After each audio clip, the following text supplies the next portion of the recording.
Shaitan will say, let out your anger. Don't suppress it, don't keep it inside. This is unhealthy. If you keep this anger inside of you, it will become like poison, and this will end up harming you in the long run. How do we respond to this suggestion? With the hadith of the Messenger sallallahu alaihi wasallam, he says there isn't any swallowing that is more beloved to Allah than the swallowing of anger when you are angry. You keep it in. And he says, whoever swallows anger for the sake of Allah, Allah will fill his inside with iman. Isn't that amazing? Shaitan says suppressing anger will fill you with poison. The Messenger ﷺ says suppressing it will fill you with iman. Ya Allah. Every Monday and Thursday, the Prophet ﷺ says, the deeds of people are presented to Allah. And therefore Allah forgives the sins of every human being who does not associate partners with Allah. Every Monday and Thursday.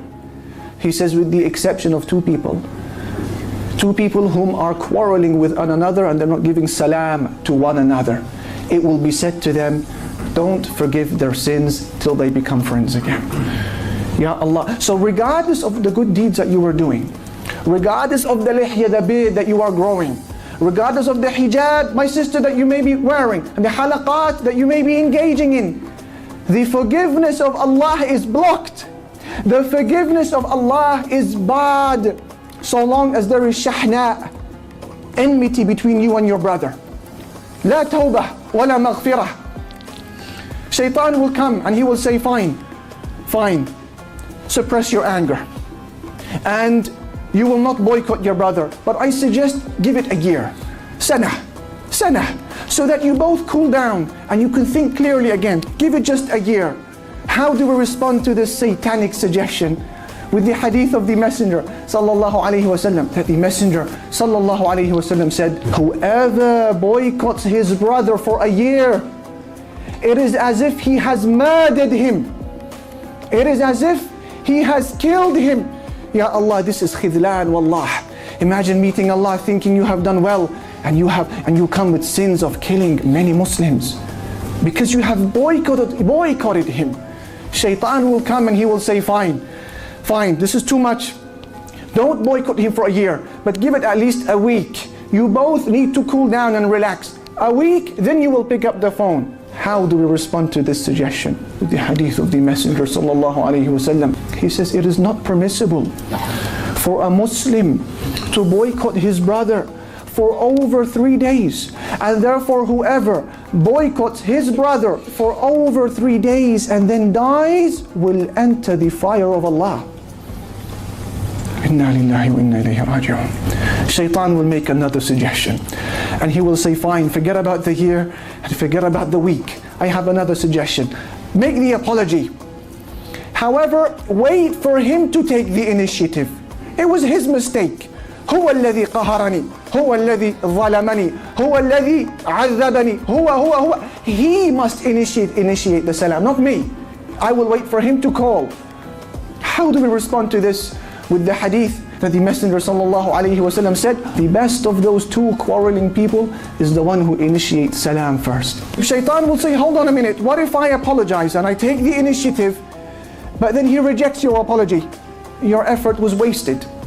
That was totally pointless. How do we respond to that? With the hadith of the Messenger sallallahu alaihi wasallam. He says it is not permissible for any believer to boycott his brother for over 3 days. If over 3 days pass, you must meet your brother and you must give him salam. He says, however, if you give your brother salam and he rejects you, this is what we need from the hadith. If you meet your brother, you give him salam and you apologize, you say samihni, and then he rejects you, he says the sin is upon him. And you are no longer sinful. You are no longer sinful. You have been excused. However, if he accepts your salam, both of you are rewarded. Walillahi alhamd. Allahu Akbar. Shaitan therefore will make one last plea. He will make one last effort because he is set on the path of Islah. He wants Jahannam for us because he knows where he is going.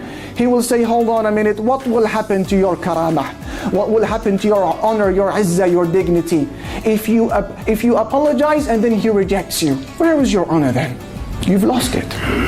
And that's a point scored against you. We respond to this with the hadith of the Messenger sallallahu alaihi wasallam, and this time he takes an oath by the name of Allah. He says, Wallahi, to show you the seriousness of what he is about to say. He says 3 things, I take an oath by the name of Allah Almighty that they will happen. 3 things, they will happen, wallah. He says the first is when you give out charity for the sake of Allah, your money increases, doesn't decrease. The second, when you forgive somebody who does wrong to you, Allah will increase you in honor. Look, shaitan says you will be humiliated and debased. The Prophet ﷺ says the opposite. Your status will be given, your status will be made to ascend. And then he says, number 3, whoever humbles himself for the sake of Allah, Allah Almighty will raise him. Therefore, brothers and sisters, what do you make of a person whom after hearing all of what you just heard, he insists on his qati'ah?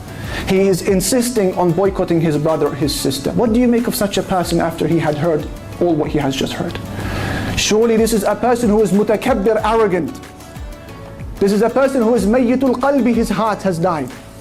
A person la yuridul jannah wa la yakhafu min an-nar. A person who does not want paradise and certainly is not afraid of the hellfire.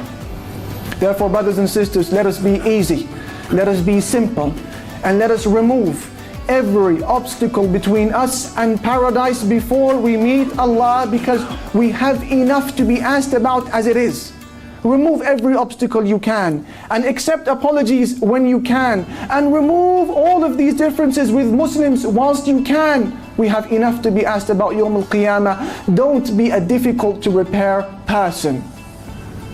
What does that mean?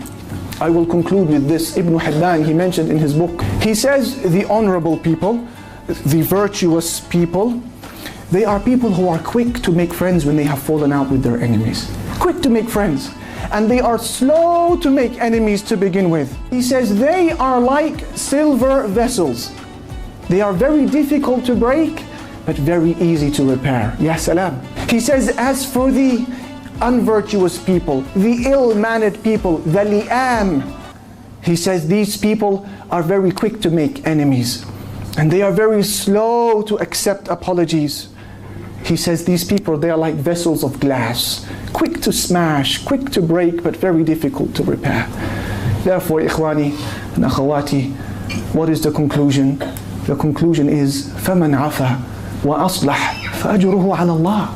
Whoever forgives and whoever pardons, his reward will be upon Allah.